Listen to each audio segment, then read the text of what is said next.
Hello everyone and welcome back to Quick Slants with Bethel University head football coach Steve Johnson. Quick Slants is a weekly program that gives you, the fans, the opportunity to ask the Bethel coach questions about the Royals, football or sports in general, or just to ask some questions about life or seeking the wisdom of Coach Johnson. This week we have an exciting program for you as the coach talks about last week's victory over Stout and about the grudge match that should go on against Wartburg this week. So let's get right to Quick Slants. So we want to welcome back Coach Steve Johnson for this week. Coach, first of all, are there any injuries or changes that you wanted to mention that we should be aware of? Well, we had some devastating injuries that and number one would be to Landon Mathis, our inside linebacker, and he's had a couple of knee surgeries. He came back from it. He is the sad part is that I guess the first sad part is he's a great player. He's probably the best player on our team, an amazing leader, but he's at 365 days a year football guy, and to have him to lose him to an ACL is a tough one. We're kind of wondering on what to do here because I don't know if you get a surgery for a third one, so there might be a wrap it up, and but he won't be the same player. But we always talk about all these things. These things happen. There's going to be injuries. There's going to be things in football, obviously, but life too, and you got to handle it. And life shows you that. And we talk about what do you do with your pain? And most of us transmit it instead of transform it into strength. And but we'll work on doing that. And our guys we won our game, and we're in the after huddle, and guys are crying, because they're buddy and stuff, and it happens, and guys know, and it's the way it is, and it's really kind of a neat thing how much these guys love each other, but I think the pain is deeper when you care a lot for one another. A really quality guy too, so that's a really tough blow. He's just an amazing guy. He's exactly what we want, and it's like what I want to be when I grow up. Sweethearted, tough guy. That's what Landon is. So who is it that you're expecting to step up into his position at this point? Well, we've got some younger players, and they're just inexperienced. They're terrific players, and already Josh Dalkey, started a lot last year because we had another linebacker, Lee Tenenoff, get hurt early, and then he came in, and then Zach Enos is just a terrific player, kid out of Noka, and so those two guys, we have good players there. They don't have Landon's experience, and and there's this intangibles that Landon brings to with he's just got his great ability and all that, but just leadership and kind of you can calm everything down and get things going like they should. So those guys will step up, and what the neatest thing ever about these kinds of things is somebody steps up, and that's the beauty of the whole thing. And so you don't just practice the starting 11. You kind of get going that way. So those guys will be great, and we get some young guys that'll come in too. Kefa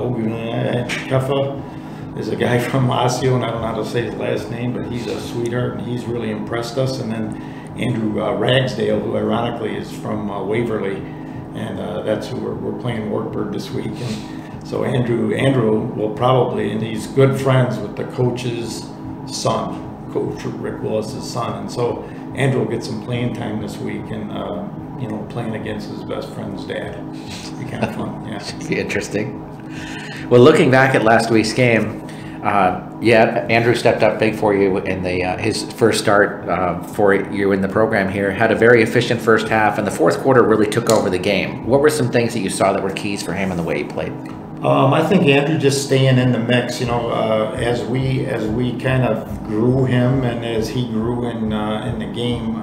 One of our concerns was how do you react after maybe a poor play or the wrong read and stuff, and he really did a great job. In fact, in camp we kind of know a time where he kind of got rid of the letting it linger. We're big on what's next, and it's kind of about that. We have to be about that in our lives too. But Andrew got to what's next, probably the best thing. I think he had some footwork that Coach Kirchhoff wants to clean up a little bit, so you can put yourself in a position to not have a great throw. But he ran well too. He just ran with authority, and he's not, he's not a speed, guy that way, but he took what they gave him and then ran with power, and it was really exciting to see. So overall, just very excited about how Andrew played, and Trey Anderson behind him is ready to go and looks phenomenal. And so we're very excited about the quarterback spot, which is obviously a concern because we lost Eric Peterson. What were some key spots that you just found that you learned about your passing game in general? I think that Andrew getting the ball to the guys on time and in the right place. A lot of people think it's all about having a big arm and all those things, but the timing and the feel for things is huge. And we just know we have great weapons out there with Bryce Marquardt especially, and then Charles Johnson, just great speed and ability to go get the football. Also, our tight end is just really a terrific athlete and a great player, and Drew Neville, and so those, having all those weapons is really good, and the timing and the cohesion, those things that it happens in practice, but really you need a game, and Jackson Canfield's in there too, and then Joey Lee's going to be, we think, an important receiver for us. So we've got a lot of good things there, along with a good running game. I know a lot of coaches talk about that. It's hard to assess what you're. It's easy to look at practice, leading up to the season and go, oh, well, I think we could be this. But when your assessment leading up to that, and then what you got to see in that first game, did you feel like some things really like you had a better picture of what your offense was going to look like for your team? Well, I think you do that at every spot. I think that you find some things. I think Coach Kill last week said that you grow the most, or you can improve the most between the first and the second game, because there's been so much practice since, so much practice and getting ready and playing against yourself for so long, that when you get that game, so that's what that, what I mean? So, and you have different players kind of doing some of the things that you do, and so it does give you a chance to refine. It does give you a chance to see where some young people have been, where maybe he can't really get to that, or maybe there's a coaching thing where we need to teach him that here's where he's got to have his eyes, and those things that we didn't maybe predict, and we can see that on film. So there really is. It's like the busiest week of the year, because there's so many things that don't look exactly the same, because you've gotten used to so many things in practice. Your defense gave up 341 yards to them. Did you feel like that was more a product of you having the big lead, or is there something that you're a little concerned with out of that? I'm not a statistics guy except for the score and the turnovers, and so I'm not really worried about. I think that it's an important thing to look at, but they ran a tempo offense, and they had us kind of getting ready for things on the run, and we practice those things, but you never have it like in a game.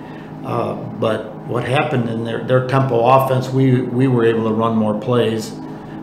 We were able to control the clock, and we were able to, we had the time of possession deal. So I'm not worried about yards, especially when somebody throws a lot. They really threw. We don't want the ball. We don't want the ball to be run against us. We're going to stop the run first and then rally to the pass. And so we did. I would say a lot of those. We had 1, 2, 3 breakdowns that I have right in my mind right now where they got deep. They got yardage that in my opinion, we gave it to them because we were distracted or disobedient. Interesting. Yeah. You had a possession time of 36-23 in the game. That's really what you want out of Bethel football, I would gather. Yeah, I think anybody wants to have the ball more than the other guys, because it's harder to score when you don't have it. But I really, again, it's not. There's times when we kind of dominated the ball, but we've scored quick, and so it's not always. That's why stats are. We're not really aiming at them. We notice stats and use them for, to help us understand. But if you're, I don't care if you're run. We want to control the ball, and I think that's a great thing for our defense, because we're kind of a defense first thing. But we also want to strike, and we had some big plays that helped to win the game for us. I know last year after the Wartburg game, you had talked to me about the fact you thought you got away from some of the things that made you successful in the previous season. So how do you go about ensuring that you intentionally do the things that you want to do as that game is going along this week?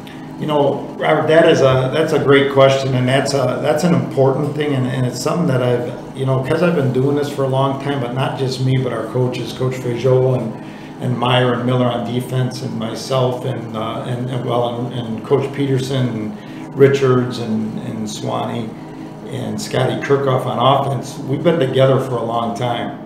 And so as we go through these things, we just played stout. We just take about 15 things out of it and we remember them. You know what I mean? So that experience and those things is really important. So last year we went to Wartburg with an All-American quarterback, and they're coming here this year with an All-American quarterback. But we didn't have our receivers, we didn't have that settled yet, and we should have just run the ball until we found out what to do. And so now we feel like we've got that good balance, but we got away from who we are a little bit, and we are a running football team. We're gonna have a surge, we're gonna have a punch, no matter who our players are, and that's an important piece. And so we kind of accidentally were flipping the ball around a little more than we should have at the beginning. And I think part of it was that we had Eric, but it's something that we learned, so it's a good deal. Wartburg comes in as a kind of a national powerhouse in Division III football, but struggled a little last week against Augsburg. Do you look at that and say this is an indicator, or is this kind of just a fluke for them, and you're kind of discarding how they struggled last week? Well, the thing is with Wartburg, if they're a national power, then we are, and St. Thomas is, and St. John's is, because we've played them like 5 times in the last, or 6 times in the last 3 years, because we keep meeting them in the playoffs and on the schedule, and I think we're like 5-1 or 4-1 or something like that. So Wartburg's a heck of a team, but Augsburg played well. I'm not sure they struggled. Hopefully they didn't struggle. I think Augsburg is better and played a great game. I think Wartburg may be like we were a little last year, kind of finding themselves because they lost some key guys, especially up front. So I think it's going to be a great football game. They're 6th and we're 19th. Last year we went into this game and we were 6th and they were 19th. So maybe we can return the favor, and it's at our place, and that's a good thing. Interesting. Everybody in the MIAC won last week, with the exception of Augsburg, who played well against Wartburg. So does that tell you anything about what the conference is going to be like this year? Well, I don't think anybody in their right mind feels like there's a break in our league. I just think that we have more wins and Tommies and Johnnies and Concordia. We got a higher winning percentage, but there's games where you win them by the skin of your teeth, and Gustavus is terrific, Hamlin is terrific, Augsburg is terrific, and St. Olaf won their first game against Northwestern, and they're growing. They've got to just fight through some things, but our league is really tough, and it's really strong, and we're kind of used to this, and I know it depends on who you play and all that, but our league, I think last year, 2 years ago, was like 22-2. In non-conference things, and so that's pretty good. So it's a hard league to win in. Wow, 22-2. Our questions for this week that we have from people. First of all, Jack from Minneapolis asks, are there coaches that you have modeled your own style of coaching after? There's a few coaches. That's a good question. There's a few coaches that I've modeled my style away from. But there are some things I remember as a real young coach, and even as a player, I really got a kick out of Lou Holtz because mostly because he was funny, but I just saw some strong things in him as far as things that I believe that I even quote now.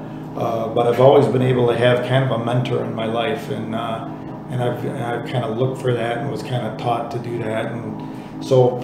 I think great teachers are huge. Mike Plinsky he's a defensive coordinator for me when we got here, and he's a terrific mentor for me. Our guys on our own staff, a lot of them, could be my son, age-wise, but they're mentors. So there are some patterns that I want to get to, and really it's choosing, our whole recruiting philosophy is that the guys you hang out with in college are going to mark your life, and it's the guys that I'm hanging out with at this college are marking mine, so that's a big deal. So that kind of grows you that way. So Mike Plinsky's a big deal. Bob Karn is a baseball coach at Cathedral high school in St. Cloud. He's been there forever, and I worked with him as a younger man, and just learned a lot from him as far as wisdom, teaching, not only hard stuff, but teaching, I'm not like technique, but just, how do you get it across to young people, and then, kind of sharing your own heart. Nice. The wife who needs advice would like to know, this is kind of a question about how to get men to share their feelings. How are you able to get the young men to openly share their love for one another and do it with such ease? That's really neat, and I love how she asked that question, but it leads me right into something that we say a lot, is that you get good at what you practice. And we want to be a bunch of guys that are grateful and tough and devoted to one another, and the toughness is a discipline that's you're going to do this over and over and over and get it right and stuff like that. And so we believe that it's a choice to love. I choose to love my wife every day. Not that I have to. Sometimes, usually it's like pretty easy, but maybe not for her. But I think that it takes a little bit of toughness. It takes a little bit of strength to say I love you to somebody. But then you start getting going, and then and we talk a lot also about being authentic. So you don't want to just throw it around like you're a nut or something. But that's a great question. I honestly think it's that you get good at what you practice, because I know that there's guys, and I don't do it for this reason necessarily, but I know there's guys that I'd say, I love you, buddy, and they didn't say anything maybe for a couple of years, and all of a sudden they're saying it first, you know what I mean? And so that's a neat thing. I don't know. I think that's great, because especially in a kind of a football culture, that probably would be the opposite of what most people would think is a great idea. So and I like to put that word choose in there, because there are times when we irritate the heck out of each other, and there are times when we kind of get a misconstrued love thing, and love isn't soft, it's tough, and it's toughness, and it's discipline, and it is a deal where there are times where but that's so biblical that, above all else, faith, hope, and love, but above all else is love. And so, love means you care, and sometimes it's with a kiss, and sometimes it's with a kick. And so it's a pretty big deal. We think there's power in that. Charles from Bethel would like to know, when there are timeouts, he notices that you like to let the assistants kind of lead what's going on in the discussion. Is that by design? Yeah, it's always been that way. We have coordinators and on defense. Mike Frazier and Rick Meyer are down on the field, and Coach Jimmy Miller is up in the box, and those guys coordinate the defense. And I wouldn't have anything to tell them they don't really want to hear from me. That what I mean. And offensively, Coach Petey and Scotty Kirchhoff and Chad Richards, they're running the offense, and Petey's the coordinator, so they're kind of putting together. So, I've called timeouts in the past to tell everybody that I love them and stuff like that. But if it's a timeout that has something to do with what we're doing, sometimes we're not even talking to the guys if it's about a decision that we want to make as a staff. But they all just come over. We might be talking about whether we want to punt, if we're in 4-down territory, all those different things. So we're all kind of constantly communicating. So the guys that are addressing the team are the ones that when defense comes off, Coach Frazier and Coach Meyer address the team, and when the offense comes off, Coach Richards and Scotty and Swanee address the team. And so the same is for timeouts. Amy from St. Paul would like to know if you have a favorite Bible verse. I do. On my wall it says, "Be still and know that I am God." Psalm 46:10, and it says there's versions that say rest in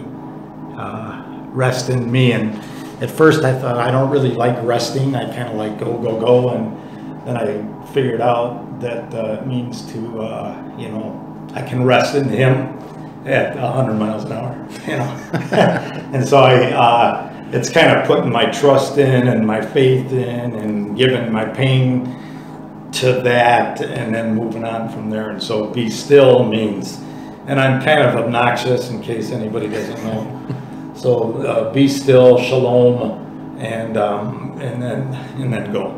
So be still and know that I got it covered. Be still and know that I'm the king, you're not. It's got a lot of stuff for me. I've kind of taken it a few ways. That's awesome. I don't know what the Greek says, but anyway. Thomas from Minneapolis would like to know what your Super Bowl predictions are for this season. The Bears. Super Bowl predictions. You can't count out the Patriots as they're just they're amazing. It's not just Tom Brady, but they're pretty good. I don't necessarily like them, but they're good. I don't get to follow pro football quite as much as I'd like to until I get to until our season's over, which is December hopefully. And so I don't really know. I just know that they're all good. The one thing I like about college is that you've got all these guys that are, they're in the deal together, and the pros kind of the money thing gets all changed around, and so. One of the things I feel bad for them is that they kind of lose the continuity. Teams that can keep their players, especially in the offensive line and maybe even in the secondary, that kind of continuity, I think that's huge, and it's huge for us, so why wouldn't it be there? But Super Bowl prediction is that, Seahawks, and I mean, it's pretty easy to say those two, but I'm a Bear fan, but I'm realistic because I'm also a Cub fan, which is more realistic. They're good now, but I like the Vikings team. I like how they're coming. I really like, I hate to say it, being a Bears fan living in Minnesota, but I really like, I like Aaron Rodgers and the Packers too, so I'm a mess. I need counseling. Excellent. Let's see. Andrew from Minneapolis would like to know what you think about the Vikings' chances for this season.